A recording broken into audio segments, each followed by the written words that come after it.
Assalamualaikum warahmatullahi wabarakatuh. Kembali di channel Kaligrafi Langkat. Di sini kita akan memulai cara membuat mal atau cetakan,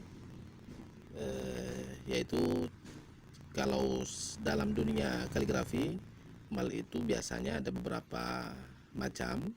Di antaranya ada mal hiasan, mal motif, ada juga mal huruf. Kali ini kita ke mal huruf dulu. Bagaimana cara membuat cetakan huruf tanpa menulis lagi dengan menggunakan kalam ataupun kuas. Bagaimana langkah-langkahnya berikut kita saksikan. Pertama yang kita siapkan adalah alat-alat seperti cutter yang tajam, ya, boleh merek yang seperti ini, yang di pasaran, Kenko ataupun Joico. Kemudian laban bening. Kemudian hasil printan sesuai ukuran, kaligrafi hot yang mau dibuat menjadi mal. Di sini kita memakai bentuk hot sulus karya master-master internasional. Tentunya kita bisa kenal dari tauqiknya atau tanda tangannya di sini. Boleh menggunakan kertas yang lebih tebal, tapi di sini kita menggunakan kertas HVS. Baik, yang pertama yang harus kita siapkan tentunya adalah melakban dari printan yang ada, yaitu dengan cara seperti biasa, yaitu membuat lakban ini membungkus semua permukaan HVS yang ada. Jadi ini dibuat lintang seperti ini aja lakbannya, boleh bujur boleh lintang, yang penting hasilnya nanti adalah seperti laminating. Jadi ini di kemari boleh, ya, bersusun terus sampai ke ujung, atau begini juga nggak ada masalah, lintang begini. Nah, terserah, yang penting membungkus dan dibuat muka belakang atau depan belakang, sehingga kertas HVS yang biasa yang seperti ini setelah dilakban nanti hasilnya seperti ini. Hampir kurang nampak ya, cuma sedikit ada bekas-bekas timpaan antara lakban. Nah, ini seperti ini. Nah, di ujungnya ada ini bekasnya, kalau bisa dirapikan, nah, pakai pisau cutter dirapikan aja ini ujungnya. Nah, setelah nanti terlakbani, atau bahasa lain lakban, bahasa Indonesianya apa ya, selotip atau lasiban kalau di sini bahasa langkatnya. Nah, di depan dan di belakang, ingat. Nah, jangan lupa setelah melakban seluruh bagian digosok sedikit. Boleh menggunakan lakbannya aja, digosokkan seperti ini atau begini juga nggak masalah. Yang penting bisa digosok supaya rongga-rongga udara yang mungkin ketika meletakkan lakbannya kurang rapi, sehingga ada rongga-rongga udara yang terbentuk di situ akibat terlipatnya beberapa bagian lakban dari kerjaan kita yang kurang rapi, ya, seperti ini nih, ya, ini. Nah, ini kalau digosok ya minimal lumayan lah udaranya keluar, jadi ketika motong nanti lebih enak, tidak mengganggu gosokan potongan kita saat memotong, seperti itu. Nah, setelah dilakban semua, tadi sudah saya persiapkan duluan lakbannya, baru seyogyanya sebetulnya udah sebelumnya harusnya tadi ya dikasih tanda ya, seperti ini, bagian-bagian yang nantinya akan dipotong dan tidak dipotong. Nah, seperti ini di kepala wow ini nampak nih ada bagian penahannya. Nah, yang belum jadi seperti di kepala mim ini ada bagian-bagian yang dihindari untuk dipotong. Gunakanlah pulpen, kalau memang hurufnya hitam pakai pulpen putih, atau kalau memang hurufnya putih bisa pakai pulpen hitam, dan mungkin pulpen merah juga bisa. Ini saya pakai pulpen merah ini di yang ini yang udah dilakban. Tandai, semua ditandai. Tandai mulai dari huruf-huruf panjang seperti alif, bagi dia jangan sampai terlalu panjang.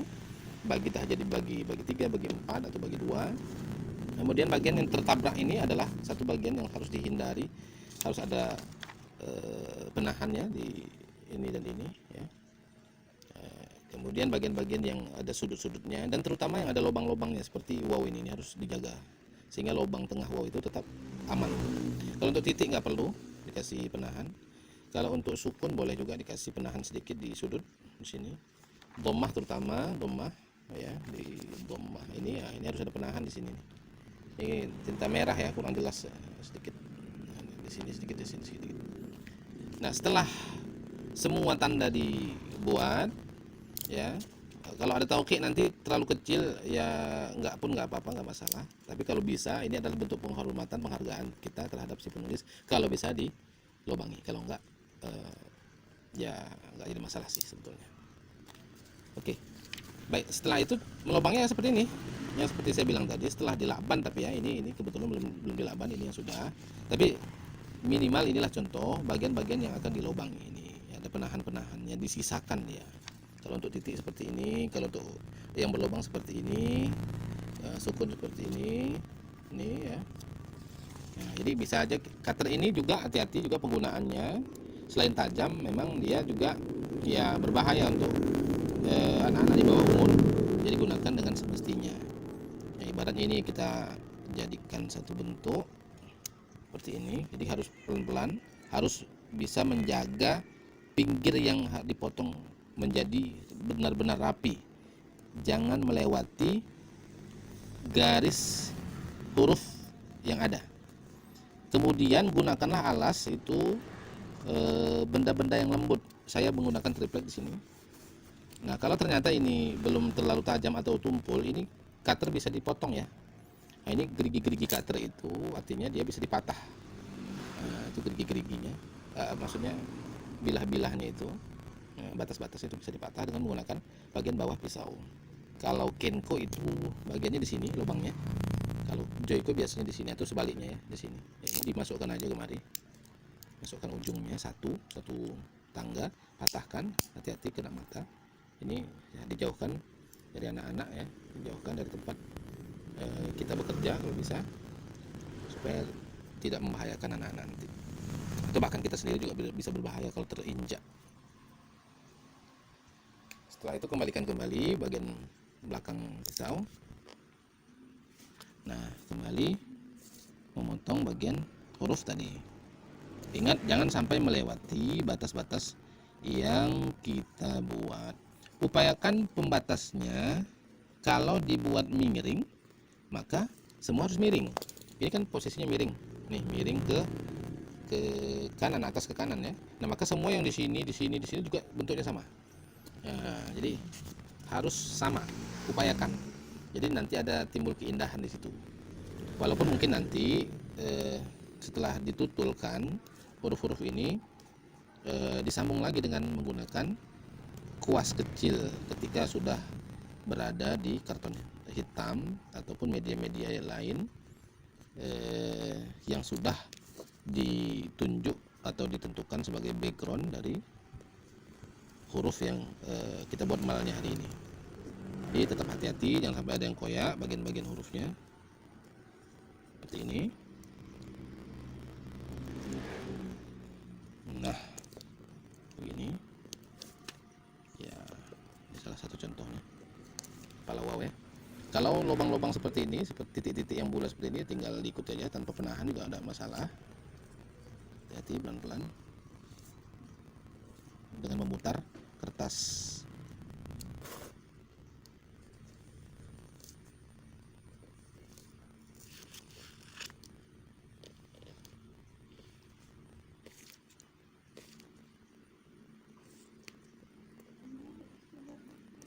Oke, seperti itu ya, dan seterusnya.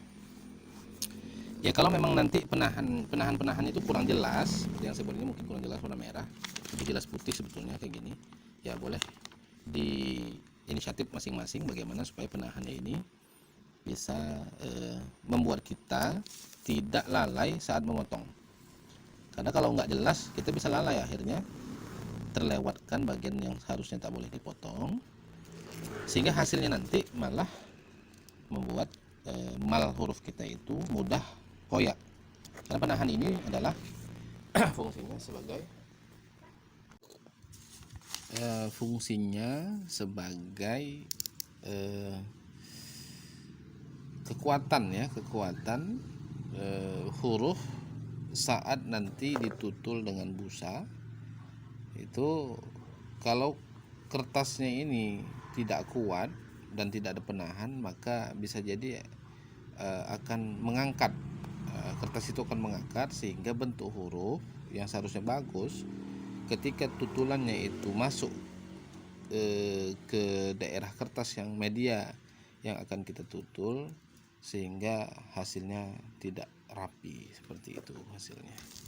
Jadi lanjut ya, ini kertasnya sesuai ukuran yang media yang kita inginkan. Artinya kalau memang ini terlalu kecil, 1 HPS F4 atau A4, untuk media yang bingkainya sudah ditargetkan, silahkan memperbesarnya dengan menggunakan kertas A3 di fotokopi.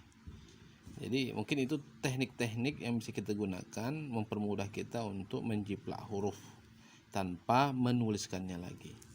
Jadi ini dilanjutkan terus ke titik, huruf, semua diselesaikan pelan-pelan seperti ini. Ingat penahannya jangan sampai lewat. Sini kalau saya langsung di sini ada penahan di sini ya. Mungkin di kamera kurang jelas. Ini ada penahan. Stop berarti di sini. Nah, kemudian dikelangkan sedikit.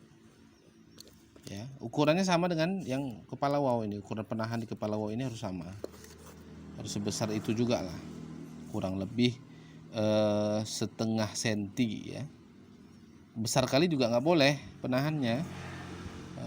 Nanti hasilnya malah ketika menyambung huruf kita terlalu banyak menyambung huruf, sedangkan keseimbangan bentuk hurufnya itu kalau terlalu jauh juga akan lari ya. Ini selesai terus semua sampai semua huruf dan hiasan syakal-syakal selesai dilobangi. Nah, mungkin itu dulu penjelasan dari saya untuk kiat membuat mal.